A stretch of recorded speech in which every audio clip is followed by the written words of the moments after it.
चंदा मामा कहानी। मोक्ष के योग्य। फिर पूर्णिमा आई।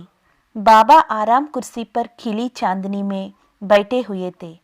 बच्चे उनके चारों ओर बैठे थे। बाबा मन में कुछ सोचते सोचते हंस पड़े। फिर उन्होंने यह श्लोक सुनाया। मनसा भजते जीवो मनसैव विमुच्यतो देवदासो गतो बंधम वेश्यादासो विमोचितः। इसका अर्थ क्या है बाबा? बच्चों ने पूछा। बाबा ने तुरंत जवाब ना दिया।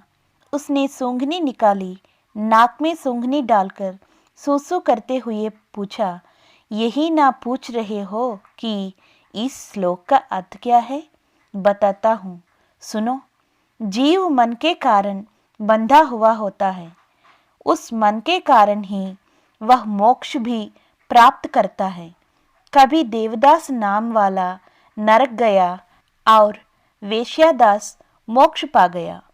बाबा, देवदास कौन है बाबा? वेश्यादास को क्यों मोक्ष मिल गया बाबा?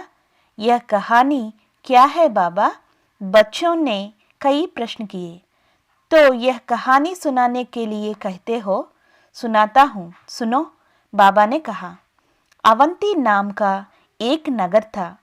उस नगर में एक ही आयु के दो ब्राह्मण नवयुवक थे। वे दोनों अनन्य मित्र थे, परंतु उन दोनों के व्यवहार में बहुत अंतर था। पूछोगे कि वह अंतर क्या था? एक हमेशा भक्ति में डूबा रहता, नीतिवान था, हमेशा पूजा पाठ किया करता, शाम को भजन करता। उसका व्यवहार देख सब उसके देवदास कहा करते थे। और दूसरा हमेशा वेश्याओं के घर जाता, भोगा विलास में समय बिताता। इसलिए लोगों ने उसका नाम वेश्यादास रख दिया। हाँ, तो ये हुआ। जबकि दोनों ऊपर से ऐसे थे, तो यह क्यों नहीं पूछते कि इनके मन कैसे थे? देवदास हमेशा अपने मन में सोचा करता, वहाँ देखो, ये वेश्यादास कितने मजे कर रहा है, मुझे तो एक भी सुख प्राप्त नहीं है। और वेश्यादास सोचा करता कि उसका मित्र उत्तम जीवन बीत रहा है, उसे अवश्य मोक्ष मिलेगा। इस तरह वे कुछ दिन जीवित रहकर मर गए। तब जानते हो क्या हुआ? यम के सेवक देवदास को नरक ले गए। विष्णु के सेवक आकर वेश्यादास को मोक्ष ले गए। यह भी क्या अन्याय है? उस वेश्यादास को मोक्ष और मुझे नरक? देवदास ने कहा। क्या करें, तेरा मन हमेशा वेश्याओं पर लगा रहता और वह वेश्यादास हमेशा मोक्ष के बारे में सोचता रहता।